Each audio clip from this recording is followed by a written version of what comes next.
Assalamualaikum warahmatullahi wabarakatuh. Bertemu lagi dengan pembelajaran Bahasa Indonesia. Kali ini kita bahas cara menentukan ide pokok paragraf. Soal-soal Bahasa Indonesia baik pada tingkat SMP, SMA maupun lainnya selalu ada menentukan ide pokok paragraf. Menentukan ide pokok paragraf pada dasarnya gampang-gampang susah, bergantung kepada tingkat keterbacaan paragraf yang disajikan. Pembahasan pada video ini sedikit memberikan kecerahan bagaimana menjawab soal secara cepat dan tepat menentukan ide pokok paragraf. Apa yang dimaksud dengan ide pokok paragraf?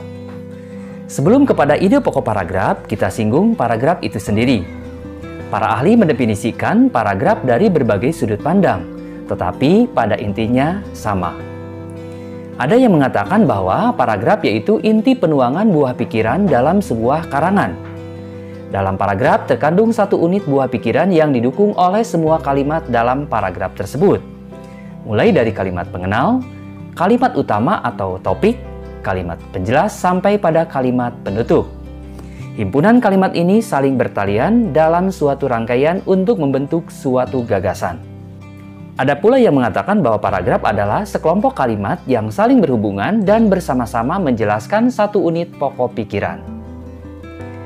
Dari definisi paragraf tersebut, bahwa dalam setiap paragraf terdapat kalimat utama, yakni penjabaran dari gagasan utama yang dikemas menjadi sebuah kalimat. Dengan demikian, gagasan pokok paragraf yaitu topik inti pembahasan dari suatu paragraf yang terdapat dalam kalimat utama. Ide pokok paragraf disebut juga gagasan pokok atau gagasan utama. Ide pokok paragraf berfungsi memberikan penjelasan dari inti suatu paragraf. Sehingga ide pokok mempunyai ciri yakni ditunjang atau didukung oleh kalimat lain, baik berupa alasan atau penjelasan yang menguatkan. Nah, sekarang bagaimana cara menentukan ide pokok suatu paragraf? Dikutip dari beberapa sumber, menentukan ide pokok paragraf dilakukan dengan tahapan sebagai berikut. 1. Baca keseluruhan paragraf dengan teliti. 2. Cermati kalimat pertama hingga akhir.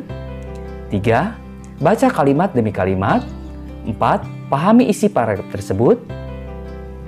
Dan yang kelima, tentukan ide pokok paragraf dari informasi penting. Berdasarkan tahapan tersebut, kita harus membaca seluruh kalimat dalam paragraf tersebut. Sebab meskipun kalimat utama berada di awal paragraf, ada kalanya kalimat utama disajikan pula di akhir paragraf, sehingga membentuk sebuah paragraf campuran. Kita coba menentukan ide pokok paragraf. Nah, ini adalah sebuah contoh paragraf dari teks biografi pada buku jenis-jenis teks pembelajaran Bahasa Indonesia untuk SMP. Ide pokok paragraf tersebut disajikan secara tersurat, yakni dinyatakan secara langsung pada kalimat utama. Kalimat utamanya ada di awal paragraf, sedangkan kalimat-kalimat berikutnya merupakan kalimat penjelas.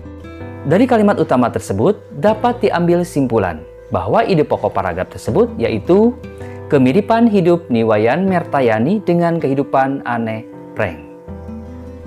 Jadi, ide pokok paragraf terdapat pada kalimat utama, bisa di awal, bisa di akhir atau di awal dan di akhir paragraf. Dari kalimat utama tersebut kita simpulkan ide pokoknya. Demikian materi yang bisa saya sampaikan. Mudah-mudahan bermanfaat. Terima kasih atas perhatian. Wassalamualaikum warahmatullahi wabarakatuh.